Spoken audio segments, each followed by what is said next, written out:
it. And the first thing you'd find out is Steele wasn't in Russia. Then you would find out that Steele said that money was given out of the Russian consulate in Miami. There is no Russian consulate in Miami. And then you would find out that he said Cohen was in Prague on a specific date. And all you'd have to do is pull Cohen's passport, and you'd find out he wasn't, and he never was in Prague. And I can go on and on and on. Mm-hmm. Either Comey was sleeping for 5 months, or he deliberately didn't want to verify that, and he gave false evidence to the court in order to invade the rights of an American citizen who turns out to be perfectly innocent. Well, so I don't know what you call that. I don't know if it's a coup or it's making a false statement. Well, it's one of those things, and if he doesn't get investigated, there is no justice in this country. I think between the Attorney General, the Inspector General at the DOJ, and U.S. Attorney John Huber, all of those things are investigation. But I want to make clear before you go, you're not going to Ukraine. Are you going to try to continue to influence those investigations anyway, or are you just stepping back completely? Well, I don't know. I'll play it by ear. I'll see what is going on. I am actually quite confident that the facts with regard to former Vice President Biden are so compelling that there's no way he gets from here to the election without this being investigated. And he would be better off getting it investigated now, where it really isn't going to affect the election. It's 17 months away, than waiting until next year.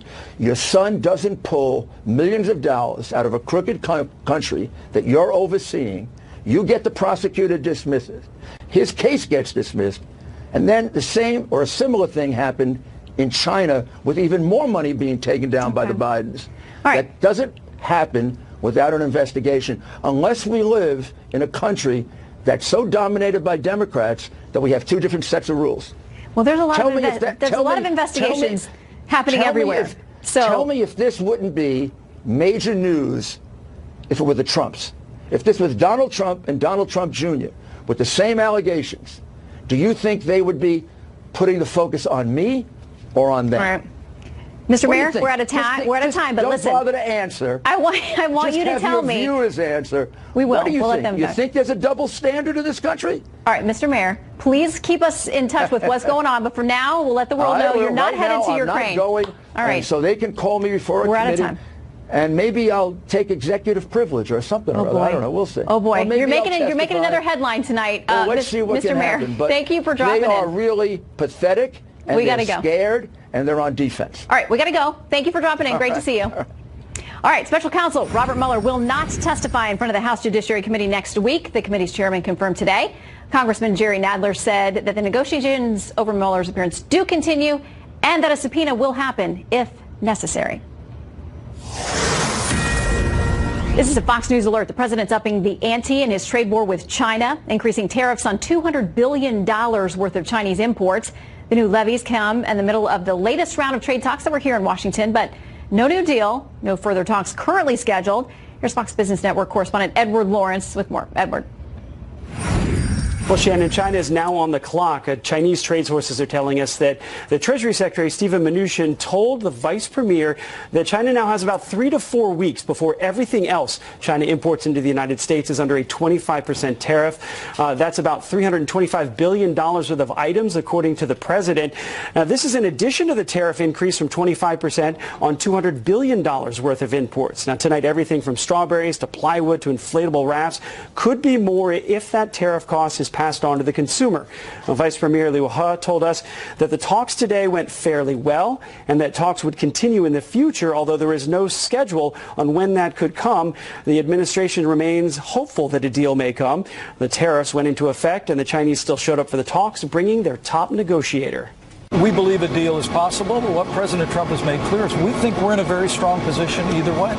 And the president saying in a series of tweets the U.S. would buy more than China ever did from farmers and use it as humanitarian aid to other countries. And sources say the vice premier told the U.S. delegation that there is nothing he can do at the moment going forward. He says now it is up to the two world leaders. It seems now, Shannon, the ball is in the Chinese court. Back to you. Edward Lawrence, thank you very much. All right, President Trump says 2020 Joe Biden reminds him of 2016 Trump. Why the president is predicting the former vice president will be the Democrat he faces head-to-head next year. Plus, find out what President Trump's new nickname is for Pete Buttigieg and how Mayor Pete is responding. Our political panel, Leslie Marshall and Kelly Sadler, standing by live next.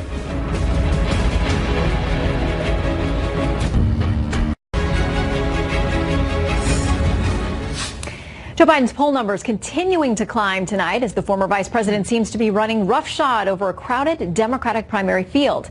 That popularity is leading to some criticism, though, and not just from the president or on the right.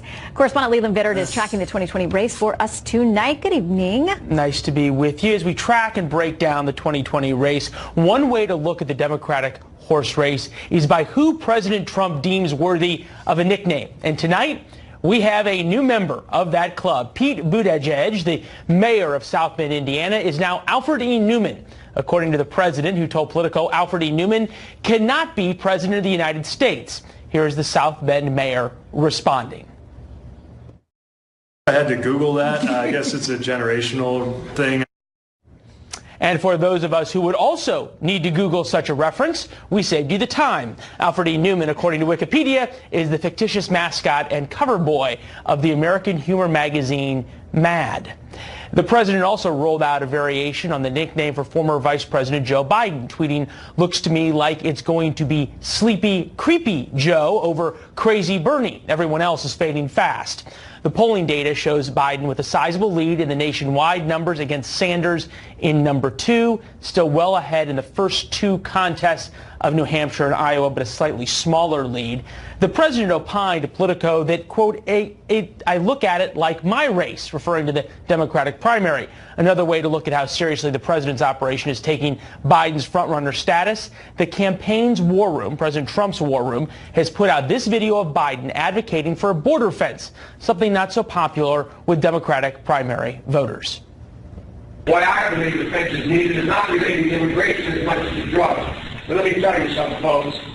People are driving across that border with tons, hear me, tons of everything from byproducts from methamphetamine to cocaine to heroin.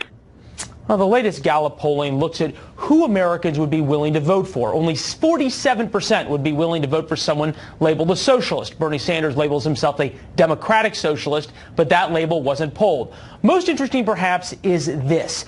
Putting up the poll. Willing to vote for someone under the age of 40, 71%. Over the age of 70, only 43%. So those numbers could make for a very interesting general election. Shannon Bream's doing the math here. Consider this. The 2 top Democratic candidates, Sanders and Biden, are over 70, as is President Trump. So if that number is true, 37% of Americans wouldn't vote for a candidate from either party, or it means the polling is wrong. It's Friday night, so take your pick. Tweet us the response. Yeah, you don't want me doing math. That's why I went to law school. There's no math there. By the way, I must be super old because I know who Alfred E. Newman is. Oh, well. I'll let the facts speak for themselves. No comment. He's a smart man. Thanks, Leland. Okay, so the president now sees this as a potential 2-way race for Democrats in 2020. Fox News contributor Leslie Marshall and former special assistant to the president, Kelly Sadler, join us now for more.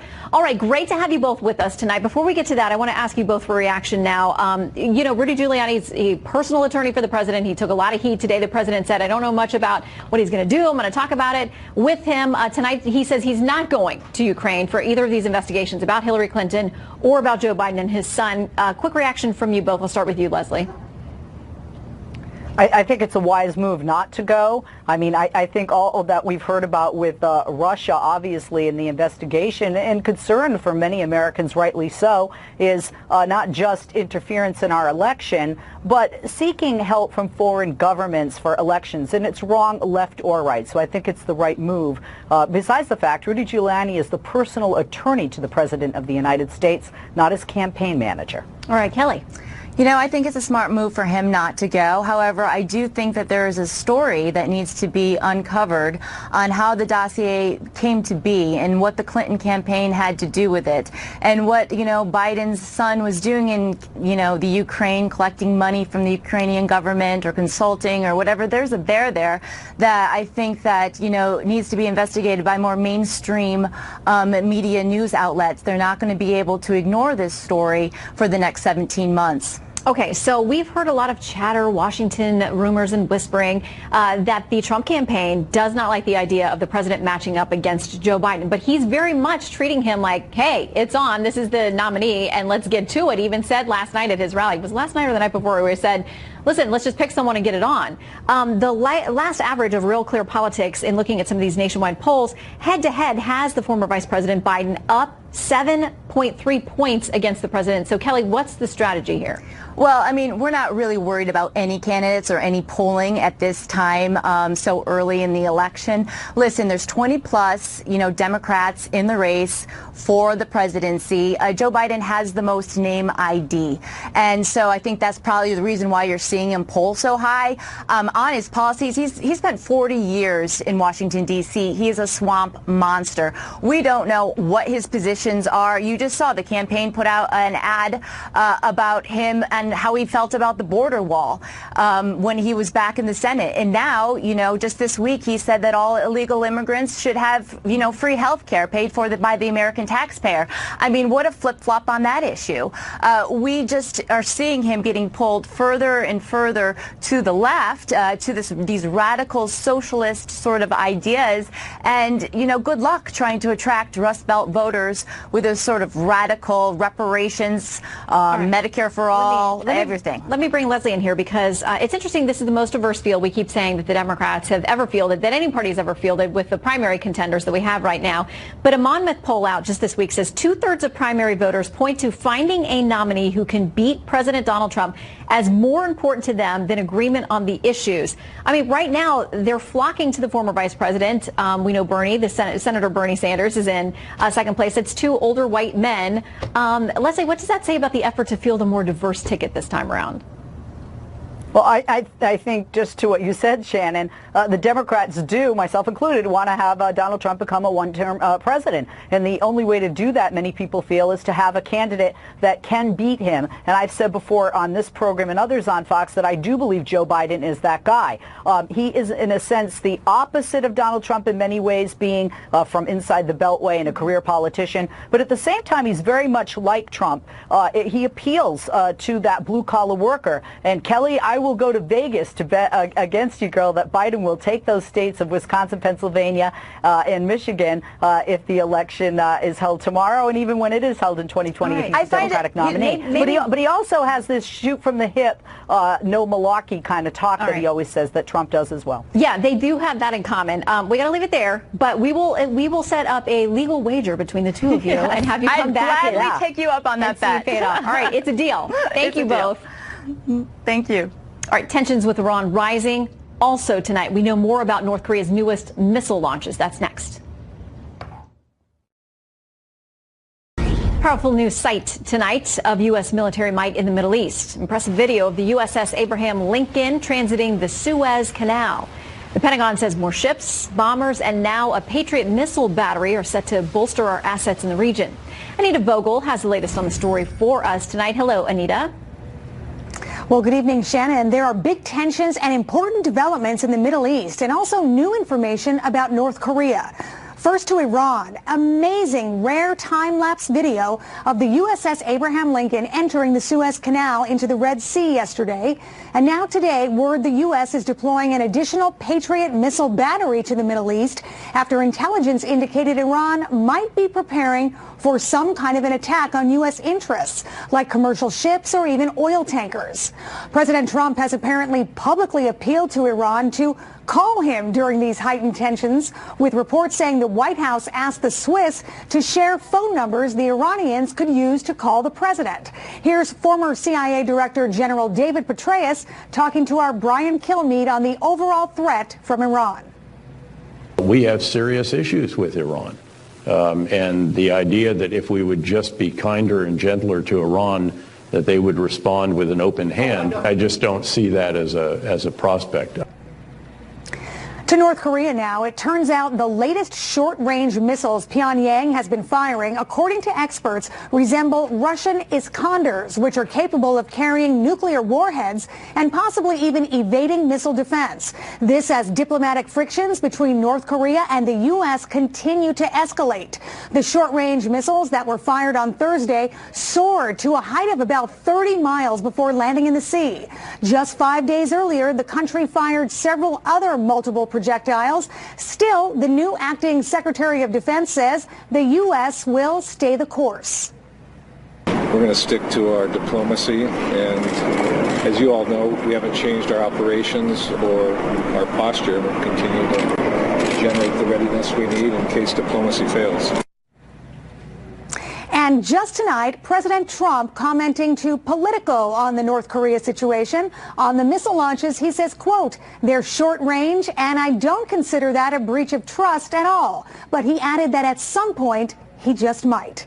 Shannon, back to you. All right, Anita Vogel, thank you very much.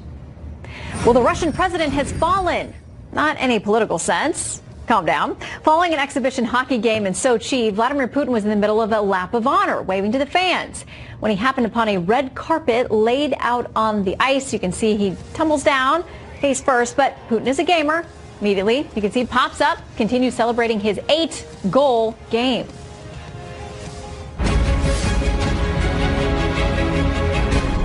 Trump supporters for Ocasio-Cortez. Well, that tops tonight's Real News Roundup. Fresh off making history by becoming the youngest woman to ever preside over the House, freshman Democrat Alexandria Ocasio-Cortez talked with a man who said he supports both her and the president. She tweeted out a picture of the man's sign he put outside her office. Ocasio-Cortez says the man told her he supports the president, but he feels she is one of the only people serious about climate change, which is one of his biggest concerns. To Illinois now, where the financially troubled state is looking for new revenues from green car owners. The Chicago Tribune speaking with electric car owners outraged by a proposal to hike registration fees on electric cars like Teslas from $17 a year to $1,000. All right, social media branding him an environmentally conscious criminal. Terrifying chase unfolding in East Los Angeles where a passenger in a hybrid Toyota Prius began firing at police. There was a shootout.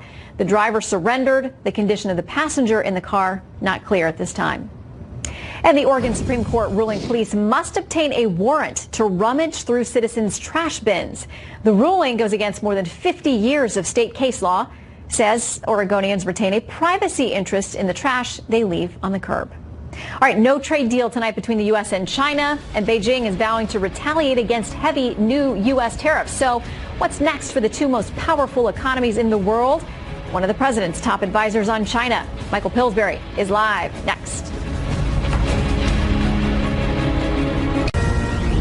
U.S.-China trade talks are in limbo tonight. The president hiked tariffs on hundreds of billions of dollars worth of Chinese goods hours before their negotiators left Washington without reaching any kind of deal. Although the two sides have agreed to more talks in Beijing, nothing is currently scheduled. All right, the man who literally wrote the book on China's global superpower strategy, the Hudson Institute's Michael Pillsbury, joins us now to discuss. Michael, always great to have you with us. Thanks, Shannon. Okay, I want to read something from Reuters. They're talking about the sticker shock of these new tariffs. They say the tariffs could cost an average U.S. family of four $767 a year. A study from Trade Partnership, an international trade consulting firm, estimated by the end of 2020 they could lead to a loss of 200,000 jobs, according to forecasting firm Oxford Economics. What do you say? Because the president says long-term these are going to be good for the U.S. economy. Well, these microeconomic models are often very suspect in terms of the assumptions that they make, so I'm not sure that those numbers are accurate at all. What President Trump is trying to do is quite accurate. He's looking at the long term. He's saying we've been cheated in quite a few ways. Your legal training brings to mind the idea there are many ways to cheat or break the law. In international politics, there's no judge. You get away with it, and that's what China's been doing. So the potential to improve U.S.-China trade, to improve how our companies make money in China, this is enormous. If we can get the Chinese to go straight, if you pardon my using a non-legal phrase, what's at stake here is whether or not the U.S. and China can increase their trade, can increase their mutual investment, and both of our growth rates can go up. What seems to be happening, they've underestimated President Trump's resolution. They've got a lot of advisors. They've had an intelligence failure, frankly, despite so much surveillance on us that we would have thought they would get it right. They misunderstood President Trump's clear words during the campaign and over the past year. So this reneging or cheating, if you will, on what they'd already agreed to in the secret 150-page agreement, that's come back to bite them. Plus, they'd have to decide now, does President Trump really mean it, that he's going to put 25% on all of their exports to us? I think President Trump does mean it. But the Chinese think that he's bluffing about this, too. So we could be looking at another round of tariff increases about a month from now, Secretary Mnuchin has hinted. And then we're starting to talk about a new Cold War. We'll talk about major, friction developing in all aspects of the relationship. So this is going to be a sensitive month coming up. Yeah, okay, so where do we go from here? They've talked about having talks again in Beijing. Nothing is scheduled. Where is the off-ramp for this escalating trade war? Well, the numbers you gave have to be studied in China. They've got to get a sense of the relative pain going on here.